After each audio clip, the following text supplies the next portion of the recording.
Today we are making salted caramel butter bars, and let me tell you, these things are insane. They have a buttery shortbread crust topped with a salted caramel layer, and then more of that shortbread crust is crumbled on top.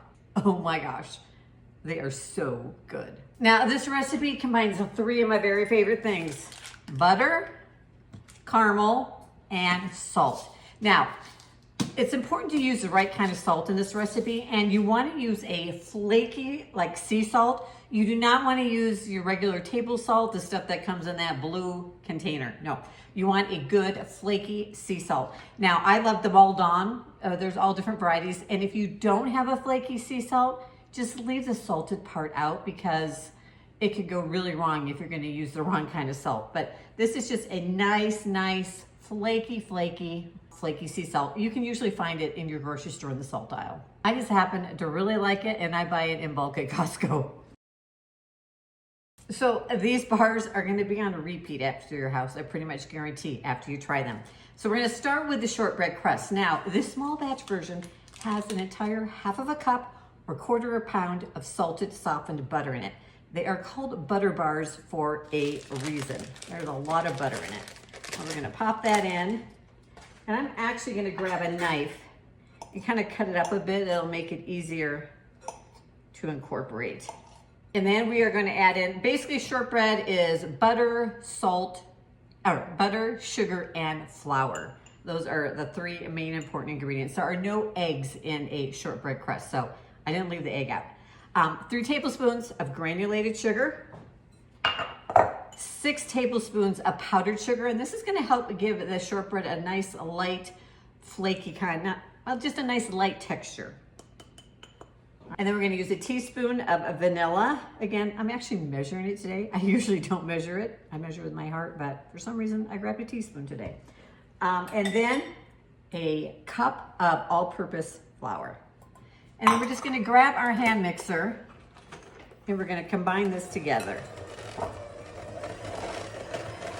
All right, you're gonna probably find that it's gonna be a little bit dry and powdery. And you want this dough to kind of come together. So especially here in dry Utah, I find that I need to add some water, okay? So I'm just gonna start with a teaspoon of water. I'm gonna drizzle it over the top, then mix it some more and see if that doesn't help it start to come together.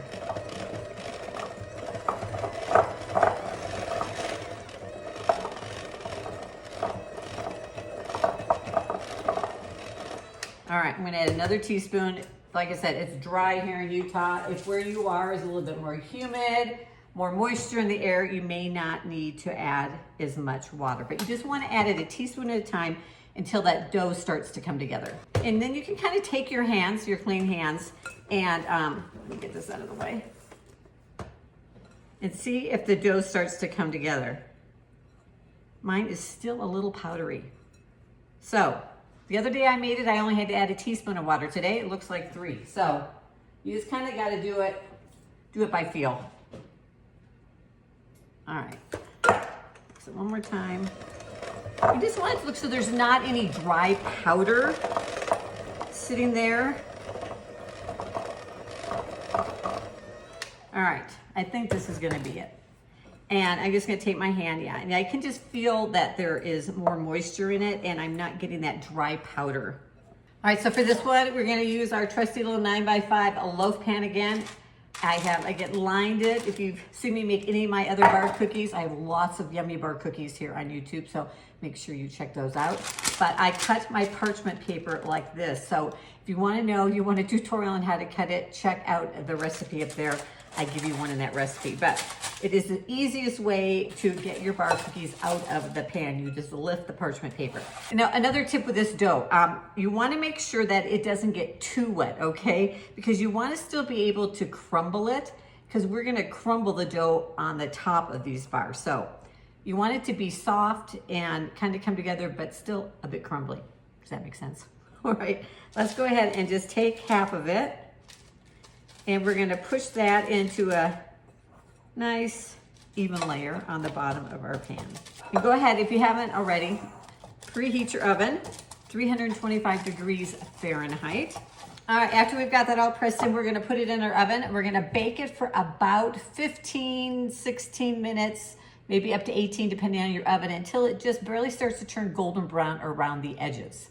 We're just partially baking it now because then we're gonna add the caramel and the topping and bake it some more. While our crust is baking, we're gonna mix together our caramel filling. Now, for this, we are gonna use these Kraft caramel bits. You can usually find them in the baking aisle with the chocolate chips. If you can't find them, you can also use the Kraft squares. Other option is, but it's my least favorite option, is to use like a caramel sauce, whether it's a store-bought one or a homemade one. I think the caramel sauce, it just doesn't give you quite the same texture in these, but if that is all you have, go ahead and use that. And we are using a half of a cup of caramel bits. So you probably need about a half of a cup of caramel sauce. But we're gonna do this in the microwave. So I've got a microwave safe bowl. If you don't have a microwave, you can totally do this in a saucepan on the stovetop. And then we are gonna add in, if I can get the top off. Oh my gosh. There we go. We're gonna add in 2 tablespoons of heavy whipping cream. If you didn't have heavy whipping cream, you could use half and half. You could even just use milk. You could use evaporated milk. Any of those would work. And then 1/8 of a teaspoon, which I don't know how much that is. We're just gonna add some in because you can never have too much vanilla. And we're gonna pop this on our microwave. We're gonna microwave it just at 30-second intervals and then stir, stop, stir, 30 seconds more, stop, stir, just until those caramel bits are totally melted and you have a nice smooth caramel. So in my microwave, this took about a minute, and I usually pull it out before the caramel bits are totally melted. Now, if you're using those squares, you might want to either chop them up or they're just gonna take longer to melt. But I pull it out before the caramel's totally melted, and then just stir until it's fully melted so I don't risk burning it. But you just want a nice, smooth caramel sauce. All right, I pulled the crust out of the oven, and we're gonna take that caramel sauce and just drizzle it over the top. You wanna try to cover every little bit because you want caramel in every single little bite. I'm just gonna take my spoon and kind of spread it around here. And then we're gonna grab our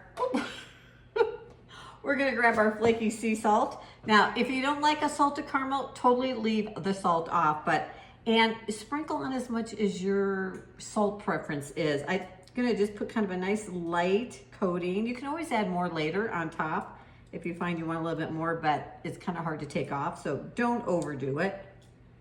You just kind of want a little subtle salt, just use a little. Then we're gonna take that leftover shortbread crust mixture and go ahead and just kind of break it up, crumble it up so you don't have too big of pieces. And then we're gonna take that and just spread it over the top of the caramel. It won't cover all of the caramel. You'll see some caramel poking out here and there, which is totally fine.